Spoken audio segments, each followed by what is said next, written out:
Hey guys, welcome back to the channel. Happy New Year. Keith here, hanging out with Jesse on the bench tonight. We have a build for a friend we're going to do.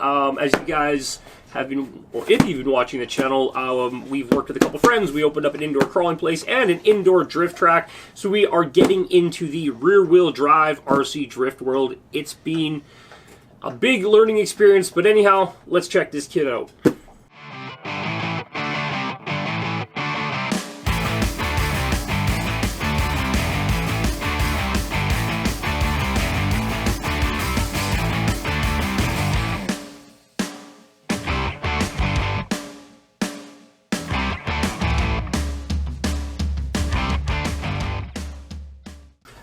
Okay guys, so we have here in front of us the Max Speed Technology MST FRX RS model. Now we know absolutely nothing about it besides this is a front rear configured car, front engine, rear wheel drive. It's got some pretty cool features in it. I like how they did the kind of monocoque style tub. They're trying to imitate, well, it says they're trying to imitate a roll cage design in the car, but it's pretty cool. Let's get the box open and check it out. It's already open. I missed that.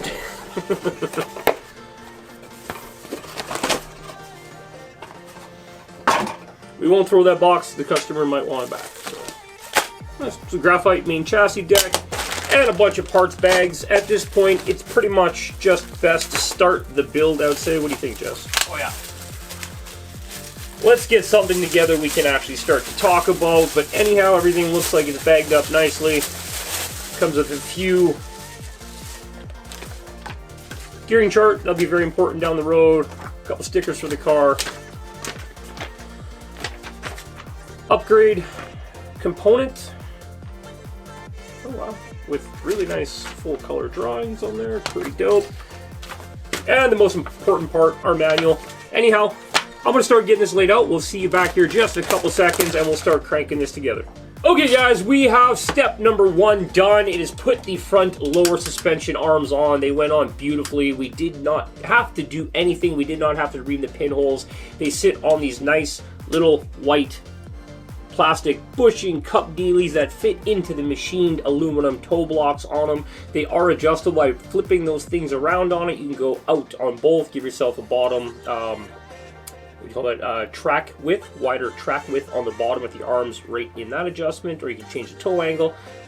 We're still learning, so we're going to set it up to the box stock setting. Now you want to make sure these arms are moving completely free. There's no binding at all. They're just hanging out, doing their thing.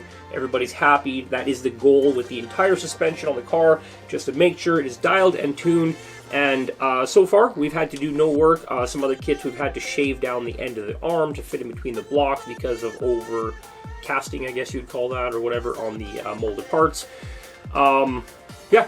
Oh, and plus very tight pins. Sometimes you have to drill them out, or they're misaligned, and blah, blah, blah. MST so far, doing good. Let's move on to step two. Okay, guys, I lied. Step two is actually the rear A-arms. I didn't flip the page on it, but we've got the rear lower A-arms in. Now, these are pretty cool little piece. It's got two screws in the end and these spacers, and they're adjustable. And they also have measurements on the top of them, so you can make sure you've got them both lined up with each other. They're using spacers in there. I don't really see why you'd need a measurement on there, but pretty cool for adjusting your track width on the fly. So pretty cool setup from MST on that. Now let's move on to the next step. It is steering. We flipped ahead and cheated on that one. So let's get the steering rack built. Apparently it is new and improved. Now this is our first MST build, so let's go over that. Once it's done, we'll see you back here in a couple seconds. Okay guys, we got the steering rack in. Beautiful little piece, flows like butter. Really, really, really nice. A lot of throw. I like the angle it's traveling at because it's going to pull and help get that tire right up into 90, and this guy's going to go down and help push and keep the rod moving. If you keep moving on the same plane, you end up getting a dead link, and then you get a wheel flop at the very end. So having a good Ackerman angle is very important, plus lots of throw. Very cool setup, carbon fiber, all aluminum construction. Aluminum spacers on it, stainless steel ball ends, very robust. It is, I think, 4mm carbon fiber plate. It's pretty beefy. Anyhow, we're going to move on to the rear end now. Okay, we've got the next step. I can't keep track of them, but we got the next step done. Now, this is the drive line for the car. I want to kind of show you guys this transmission kind of setup, the FR. Of course, I buggered it all up when I picked it up. There we go. So you get your motor mount in the front right there, slotted motor mount, down to some transfer gears, down to the drive shaft, which runs underneath the rear end into this quick change rear end, like a drag car, or I guess like a street car, so you can have track gears and highway gears on it. Pretty cool. It comes with 2 ratios. It comes with a 36 and 21 tooth in it, which is the low gear ratio. We put that in as our track is a little bit smaller, more technical, if you would, and we don't really need the high gearing. I will just package up the high gearing, which is the 38-19 tooth. And the funny thing is, the 19 tooth, for some reason, is metal, and all the other ones are, as the box says, impact resistant plastic. So, yeah. So that unit is about to drop directly into the chassis. Should actually just pin and drop right in, just like that. Look at that. Now this MST, you guys, has been a treat to work on. Thank you for Chris for letting us do the build for you. Fit and finish of it is amazing. I highly recommend checking out these kits. Very nice. Like, we haven't had to massage or work with anything, and plus the parts aren't sloppy once they're in. I guess holding that behind the manual doesn't show you anything, but once they're all in, nothing has a slop to it. Everything is just perfectly tight and crisp feeling.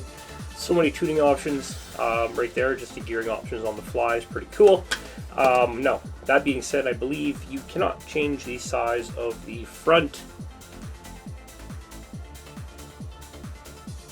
spur gear. Nope. So you just have the pinion gear for the tuning in the front, and then your high or low in the rear end. That does give you quite a wide selection of gear ratios you can get out of that still, so you're not limited to anything. Oh, they've given you a formula here, Jesse. Nice. Spur gear, 48 tooth, divided by pinion gear times gear A, divided by gear B, times tail gear A, divided by tail gear B, times big bevel bear, divided by small bevel bear, equals transmission ratio. What is it? What is the answer? A squared plus B squared equals C squared. I agree. I concur. Let's go with that. Okay guys, I just wanted to show you that quick little transmission power transfer for the FR car. I'm going to quickly get the rest of this together.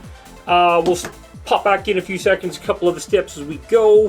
We are waiting on a few electronics to show up, and hopefully those are here by tomorrow or the next day. Our plan is to have this car on the track before this coming Saturday, so we can put this video out now when you're watching it. So, okay guys, quick update before we go any farther on the build. We have the rear battery tray mounted. The servo goes underneath of it. We did use the stock servo saver so we could keep the length that we need to have to keep this shaft or push rod parallel with the box stock settings. If you measure everything out with your caliper, you'll find that your steering linkage and your front line up perfectly straight. Everything in this kit is being a joy to build. We're working on our latest Secura, and some of the measurements they give you and stuff in the front don't work, but whatever. That's apples to oranges at this point with this company. Going great. We have the 5.5 turn motor in the front that's just in there for a space filler for now. Heck, we'll try to run it. We know it's not going to run well. But anyhow, I'm going to shut up, quit rambling. One quick thing, we did have to actually file the upper, I believe used to be the front, the upper front A-arms a little bit, and the mounts, and also when you're assembling them, there is an arrow right there on them. There's 2 pieces. Make sure that arrow is pointing the same way it shows in the manual to line these up. There is a slight difference in the shape of them if you look at it. I might have just made that up, but now it's on the internet, so it's true. We have to go with it. Okay, that's just a quick update on it. We'll see you back in a few seconds. We're going to get the rest of the car together. We'll talk about that. Then we'll hit the track before the end of the video. See you guys back here. Stay tuned for the end.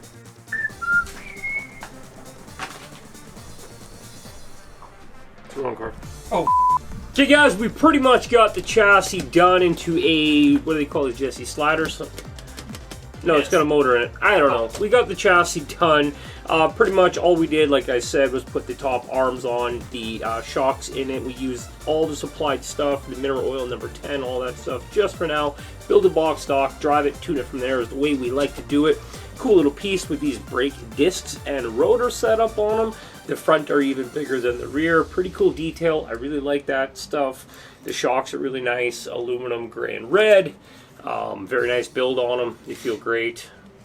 Yeah, very happy with the build. Very cool. Everything went together very smoothly. We had, like, I think we only had to file the top upper arms just a very little bit just to get them to flop and flow very nice. Nothing was sloppy. With that being said, everything was nice and tight, but not too tight, right? So perfect. We got 10 gauge motor wire. You are going to have to change the wires from your ESC right to your motor. This is what they brought us to put with the car. So we are running 10 gauge. We'll just tie it off this side, or there we go, hook it down here like this or something. I don't know. We'll figure that out when we get there. It's a little bit big for the car. Actually, lean a little bit that way. We'll keep it in the middle, Jesse. Keep it in the middle, don't lean. But anyhow, we are going to put a battery in this thing, the gyro. We'll see you guys in the next few seconds. We're going to jump in the truck, wait till tomorrow, head down to the track, and get this filmed up. The body won't be ready, but anyhow, we're just filming the chassis in this video. So we'll see you guys in a few seconds. Stay tuned.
Okay, you guys gotta excuse the complete poo setup. We ran out of bullet connectors, ran out of time, most importantly. Plus, I forgot the box of all the body posts, the proper Yokomo gyro for it. We stole Jesse's out of Jesse's car.